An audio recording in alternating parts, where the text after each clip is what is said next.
Did you know that every day New York City is spending $12 million a day to take care of all these illegal immigrants that have entered into New York City? I'm going to explain to you the New York City migrant crisis from start to finish. Me and my son, Nick Shirley, we have been following this migrant crisis since December, but I personally started doing this about 3.5 years ago when Joe Biden took office and when he signed the executive order to pretty much open up the floodgates and let anybody come in to America. Border Patrol cannot stop them. Migrants literally are just brought into America. They walk freely in and they're processed and sent all over America. I want to tell you what is going on. These migrants that are coming in through our southern borders, they are coming from everywhere. They are coming from continents away. They're just not coming from South America and Central America. They are coming from everywhere. We have met people from places I never even knew existed. Majority of people are coming from Africa. They are coming from Turkey, Jordan. They are coming from Venezuela, Argentina, Brazil, El Salvador, Ecuador. All over the world they're coming, and many of them are flown to certain countries. From those countries, they make a horrendous journey to get to America. All along the way, they are paying cartel leaders to lead and guide them until they get to the border wall. At some points, literally the cartel drives them to the border wall, or they have cartel members, coyote leaders leading these migrants to the border wall. They get to the border wall, the people are sent over, the coyotes, the cartel go back and get more people and bring more people over. We have been told that by migrants that they fly into certain spots like Brazil, Ecuador, Tijuana, Cancun. From those spots, they walk. A lot of people walk. A lot of people get on buses. And then a lot of people are, driven by car to the southern border. It is insanity what is going on. We've been following this from top to bottom. We've been on the ground. We've been to the cities. We've been to the states, to the border walls, all over. And I'm going to tell you, though, what is going on in New York City, because they have taken in the majority of all these illegal immigrants. Once a migrant gets to that border wall, they are processed. They are given 3 options. The options are you can go to New York, you can go to Chicago, you can go to Denver and New Jersey. A lot of people are going to New Jersey. So they're given these 3 options. They are put on buses. They are taken out of those border towns that they are dropped off in. Say they are dropped off in Hucumba, California. Well, they don't stay in Hucumba, California. They're put on buses. They're taken to the processing center. From the processing center, they're taken usually to a bus stop, or they are literally dropped off at airports. There are NGOs that are working all throughout these border towns. These NGOs are the ones who pretty much give these migrants the plane tickets and facilitate where these people are going to go. So they get to the airport. If you've been to any airport lately, you will notice that there are a lot of migrants there. I have literally been on the plane. We were in Arizona at the border there. We were at the border in Arizona, Nogales, Arizona. We saw people come over. We got to the airport that night in Phoenix, Arizona. There were literally people that we saw crossing the border. They were getting on the airplane with us going to New York City. When they get on the airplane, somehow they're able to get on there without their driver's license. These NGOs, there's a certain spot in the airport where people can come in that don't have IDs, which are for the migrants. When they're put on these airplanes, they're put on the airplanes without IDs, then they're sent to these big cities in America. So when they get to New York City, they used to get on buses. They were taken to the Port Authority. From the Port Authority, they are given directions to go to the shelter. The main shelter right now in New York City is the Roosevelt Hotel. The Roosevelt Hotel is a huge hotel. And it is right behind it, there was a restaurant/bar. Well, that is now the processing center. The National Guard is running that. All of these migrants go to this space that was once a bar. Now it's a processing center behind the Roosevelt Hotel.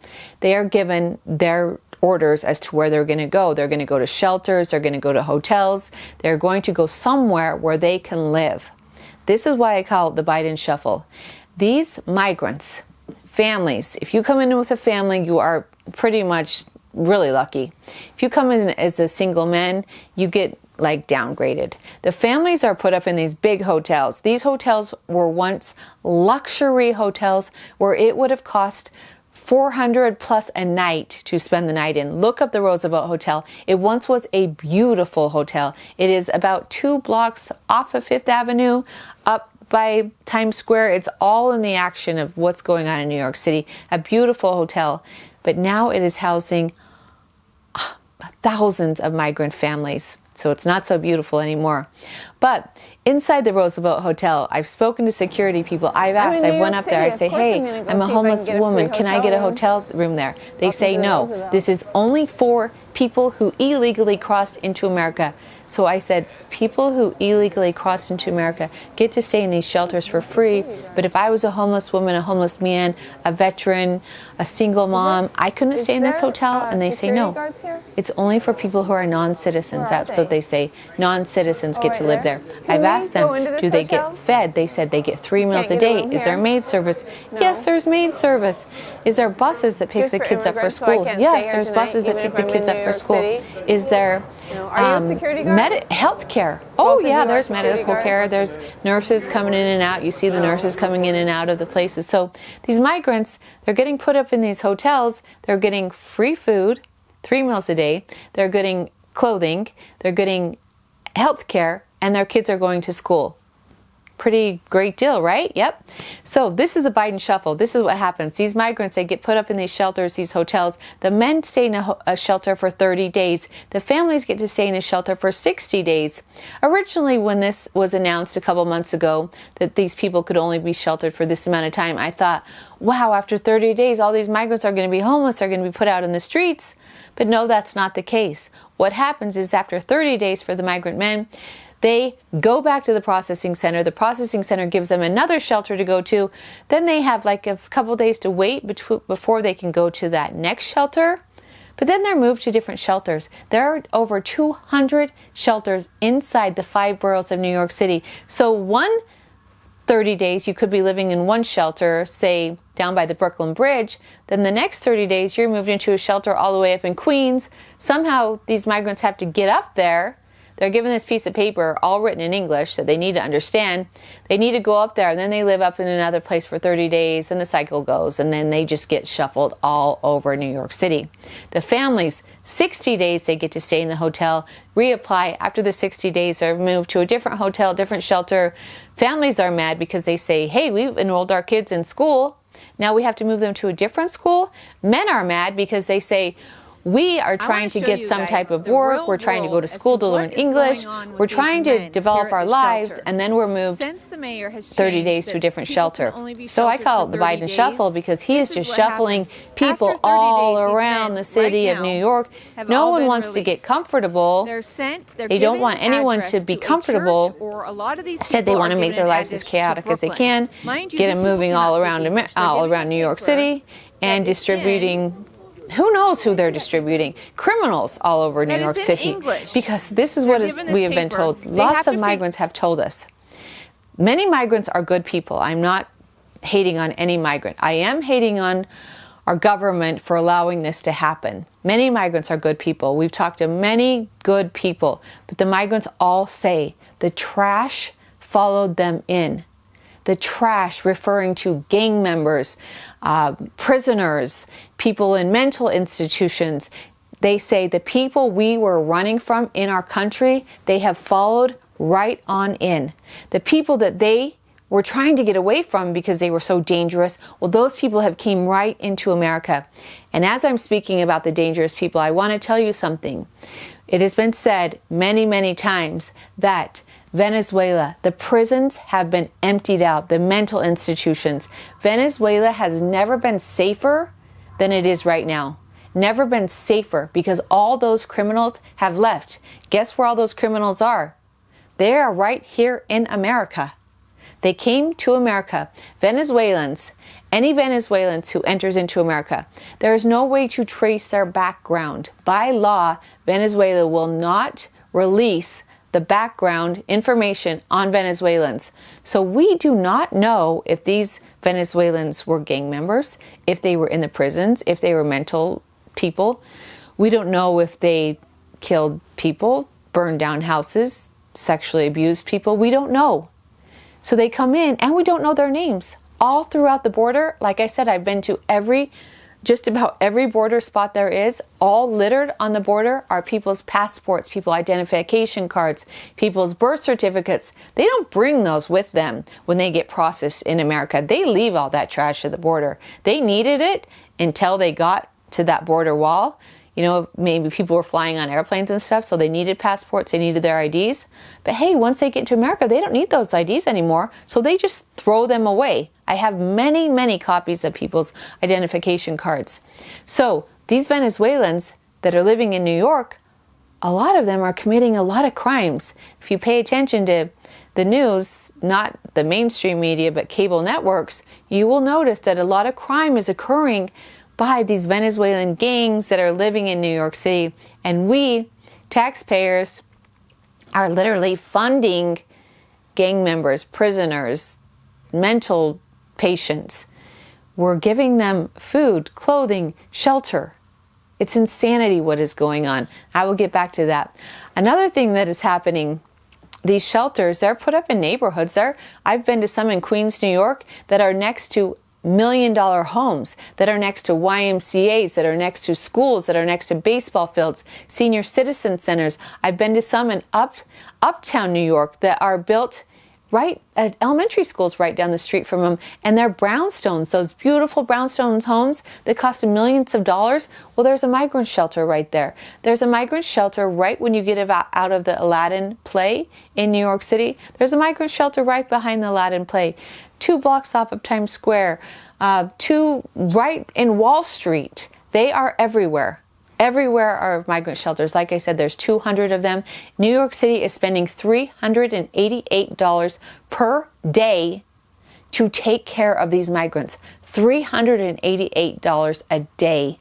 That is a lot of money. And it is estimated by the time within 3 years, New York will have spent $12 billion. Shelters are everywhere. There's huge tents that are set up that people are living in. It's a lot of craziness, but I want to tell you something that is occurring. A lot of the girls who come into America, a lot of them are pregnant. We have seen pregnant ladies making the journey. We've greeted them as they've crossed over into America and they're pregnant. They come to America and they have their babies. When a woman comes in pregnant, she is automatically put on Medicaid. She has her baby in America for free, and that baby that is born in America, it becomes an American citizen thanks to the birthright citizenship that we have here in America. She also, once that baby is born, is able to collect diapers, baby formula, baby food, whatever that baby needs to take care of them. Thanks to the United States government, that person gets them. They are also allowed to stay in whatever hotel they're in 6 months longer. So they're not part of that shuffling game. They're not moved every 60 days. You come in pregnant, you're put in a hotel, you stay in that hotel till you have the baby, then you get 6 months longer to live in that hotel with your baby. So a lot of girls, they've heard about this. So a lot of girls are coming and they're actually not pregnant, but they're saying they're pregnant. Because at the Roosevelt Hotel, staff has reported that a lot of these girls are saying that they're pregnant, but they are clearly not pregnant.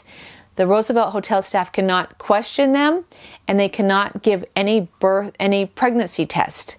So a lot of these migrant girls, they'll say they're pregnant, they're not pregnant, they will get pregnant in these shelters, and then they know how to work the system.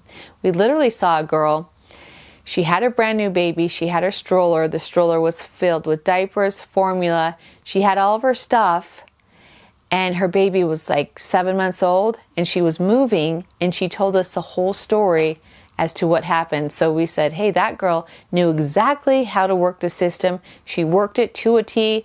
New York City taxpayers, you're paying for these babies and their moms. And I'm not saying that all migrants are bad. Like I said before, not all migrants are bad, but the bad ones came in right along with the good ones. This is also what is happening. These migrants, A lot of them are criminals. There's a lot of crime that is happening. A lot of migrants, the men, we've talked to so many of them. It's different for the men than for the families, because the men are put in these shelters, not hotels. Like, the families get their own hotel rooms, their own bathrooms. They're living pretty good, like they're on vacation. But the men, they're put into shelters, which are pretty much like churches or auditoriums that aren't being used, like old schools. They have cots that they lay on. There's shared bathrooms. They're given food that, you know, like a piece of sandwich with turkey on it or something. Nothing great. Many of these men say they don't even have a pillow. They don't even have a blanket. They're just sleeping on the cement floor. They get to go in these shelters at night. They're kicked out around 6 in the morning. Then they're just hanging out outside all day. And the same process. When we first started investigating this migrant crisis, we met men. They all have a wristband on. The wristband had a number on them. We met men. Some of the men were like number 9,000 in line. We met men that were number 20,000 in line. 20,000 was written on his wristband. And he said that was his number before he could get into the shelter. It's absolutely insanity. Now a lot of them the families wear their lanyards with their card in it. So when they go in these hotels, they just show their card and then they're allowed to go into there. We have tried many, many times to get inside these hotels and these shelters. We are kicked out immediately. We are told these shelters are for clients or non-American citizens. No homeless person is allowed in there. No single mother is allowed in there. No poor person is allowed in there. It is only for our clients that are non-citizens. So people who broke into America illegally, they're illegal citizens. Well, not even citizens. They're illegal invaders. They get all this treatment. The other day we were in New York City. We were up in Brooklyn. Some man told us where these shelters were. We went to see them. 3 hotels right in a row. Outside of one of these big hotels was like 5 furniture trucks moving brand new furniture into these hotels for the migrants. Brand new furniture being delivered right to these hotels.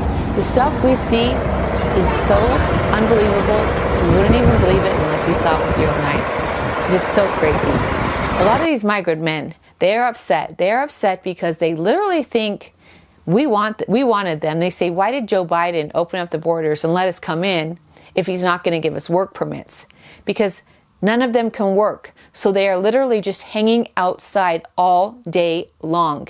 None of them can work. They do not have work permits. They're frustrated and they're angry.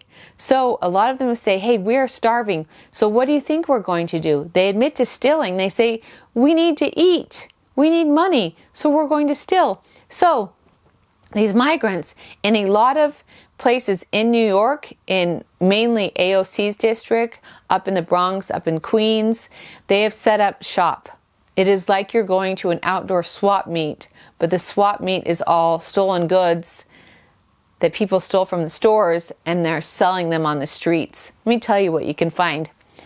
We were in Times Square making a video. I saw a man grab a whole bunch of clothes out of one of the stores there. The hangers, just grab all these clothes and walk right out the store. Also seen a lady, a migrant lady, with her baby stroller just going right into the Target, loading it on up and just walking right on out. What they do with these goods is they set up their own little swap meet on the street. They lay their blankets out, they bring all their goods, and they sell it on the streets. The clothes are hanging on the chain link fence with the tags still on them. And they do this right in front of stores that are trying to operate. They have no licenses. They have no right to sell on the street. They don't have vendor licensing. They're not paying taxes on what they're sold. And they are selling goods that they literally just stole out of stores. I saw one lady. It looked like I was at Walgreens. She had toothpaste, toothbrushes, washing soap, dishwashing soap, shampoo, hairspray, food, you name it, she had it. Just like if you were in Walgreens. And I said, how did you get all of this stuff? And she told me, well, somehow we need to survive. Another lady told us, that it's so rude that people think that they had stolen all this stuff. She says, we need to survive here in New York too. So their way to survive is by stealing stuff out of the stores, selling them on the streets. People come by and buy it. They're able to make money to feed their family, but they're making money off of everything that they stole out of the stores. Therefore, the prices for all Americans is going sky high because everything is being stolen. It is insane. And in New York, you can steal a whole lot of goods before you'll be charged criminally for anything. So that is a huge problem. Another huge problem that they have is prostitution. These Venezuelan gangs, they're controlling the prostitution rings that are going on. There's prostitution all throughout New York City and in different parts of the boroughs. It's not allowed, but it's allowed. It's going on. No one is stopping them. There's prostitution in the streets now. It is literally like we were living in the 1970s. All of these things that are going on that we stopped, well, they're all going on again. It's very, very frightening. Another thing that's going on in New York, this is a shelter. This is one of the main men's shelters. It is down by the Brooklyn Bridge. We were there, like I said, a couple weeks ago. Outside of the shelter, there is written in 9 different languages, 9 papers on the shelter wall, and it is explaining to the migrants, if you want to get out of New York City, if you're sick of living here, just let us know and we will give you a plane ticket anywhere in America you'd like to go. Or if you'd like to go back to your country, we will give you a plane ticket back to your country. We have met many people that are going to places like Kansas City, Missouri, Oklahoma, Utah, Arizona. We have met families, a family of 6 that had gotten plane tickets to Phoenix, Arizona. They were moving to Arizona. We've met families that are going to Utah, to Ogden, Utah. We've met people that are going to Kansas City, Missouri, Oklahoma, Illinois, all over. Wyoming. We even heard someone say they're going to Wyoming. I thought, oh, good luck. It's freezing in Wyoming. Anyway, at this shelter, the people working in this shelter will give these migrants a plane ticket to anywhere they want to go. Anywhere they want to go, all they have to do is say they want to leave. And it says about how do they get on the plane? They don't have driver's license. They don't have identification cards. Well, a social worker that we spoke to, she's so sick of what is going on that she reached out to my son, Nick Shirley, and said, can I meet with you because I want to tell you undercover what is going on. She used to work in the city helping homeless people, helping single moms. Now all she does is work for migrants, and she explained to us exactly what is going on. She also said that these migrants are able to get social security numbers, they're able to get some type of identification cards, and she said, she, not for sure, but she said if these people are able to get social security cards, identification cards, it's not too long before they will be able to get driver's license and voter ID cards. That is what is very frightening. I wondered to myself, why is this going on? Why is our government allowing all these people to come into America, to flood America, when it's so unsustainable? Like I said, New York City every day is spending $388 per day on these migrants to take care of them, and $12 billion will be spent. $12 billion that could have went to many things in New York. The mayor of New York, Mayor Adams, he is trying his best. I believe he is trying his best to take care of all these illegals, having over 200,000 people just come into your city. What are you supposed to do with them? How are you supposed to take care of them? He's trying his best to take care of them. I believe this is a federal government problem. Our government, our president needs to do something. He needs to act, and he needs to close this border. This is not sustainable. I'm not against people coming to America. I'm just against it happening the way it is. The crime that is occurring, the money that is going out to take care of these people, the funding that is being taken away from American citizens, the theft that is occurring because people need to survive somehow. The only way they know how to survive is through steal. The health care that goes to them. How many Americans, I mean, we pay up the kazoo for health care every month, but yet these illegals get it for free, taking away from poor people in America, taking away from homeless, taking away from vets, taking away from single moms. This is what is occurring in New York City. The lady we met, her and her husband were sitting on some steps in the city of New York, and the lady was crying. We went and talked to her. We said, what is the matter? She said, the state has taken my kids and we've been kicked out of the shelter. We said, why did the state take your kids? She said, well, I came in. She was pregnant when she crossed the border. She had her baby here in America. She also had an older child. She left the older child with that newborn baby while she went out to try to find work. When she came back, her children were gone because the state had taken her children, and she's cannot get them back. She says, America has too many rules that we need to apply by. She said, it's not been what we thought it was going to be, and we do not want to be here anymore. Nick said, well, if it's so bad, why didn't you go to that building over there where they're giving away free plane tickets and go back to Ecuador? She said, we would like to go back to Ecuador, but we can't get our kids. We don't want to leave without our kids. That is one tragedy that is happening. People are coming, realizing we got different laws. You can't just leave a newborn baby. Well, you had that newborn baby in America, so now it's an American citizen, and it needs protection, so the state can come in and take your baby, and you can also be kicked out of shelters. So now they're living on the streets, have no money, do not have their kids. They want to get back to Ecuador, but they can't because the state has their kids. It's just a mess. We also met another lady from Ecuador. She was literally sitting in the streets in Ecuador. She was eating some food, and she had a big folder on her lap. I said, let's go talk to her, see what's going on. So she herself was deporting herself out of America back to Ecuador because she said the U.S. is not what she thought it was going to be. She said there's no way she would ever be able to afford rent in America, so she's going back to Ecuador where she can actually afford to live after she paid the cartel thousands of dollars to get to America. This is what is happening. These people are literally given their whole life savings to cartel to bring them to America in hopes that they're going to have a better life in America. They get here and they realize it's actually really, really hard to live in America. They can't speak the language. It's extremely expensive, and they've been sold a bag of goods. Sold a bag of goods. They think Joe Biden wants them here. They think Joe Biden is their savior. They're coming to America. They think for something great. They come here and it ends up that it's not as great as they think they are. So a good thing is a lot of these migrants are going back to their countries, but that's just probably just a teeny tiny bit of them. Most of them will stay here. It's totally changing America. This is what is going on. Him and I have been doing this for the past 6 months, been following this border crisis 100%. He went down to the southern border. He met people that had just crossed into the border. They said they were going to New York City. This is how it all escalated. We went to New York City and saw what a crisis is occurring there. And we thought Americans need to know about this. So if you like this video, please subscribe down below. Also give it a like and a comment. Also go and follow my son Nick Shirley. His videos on the New York City migrant crisis are so good. Also, he covers the migrant crisis that is going on all throughout America. Give it a like, give it a subscribe. Let us know your thoughts. Also, you can reach me on TikTok, on Instagram, or on Twitter, Booker T. Jones. I'm way better at posting on my social media than I am on YouTube, but I wanted to explain to America what is going on through the eyes of me, and I have followed this intensely for the past 3.5 years, and I feel like I know what's going on.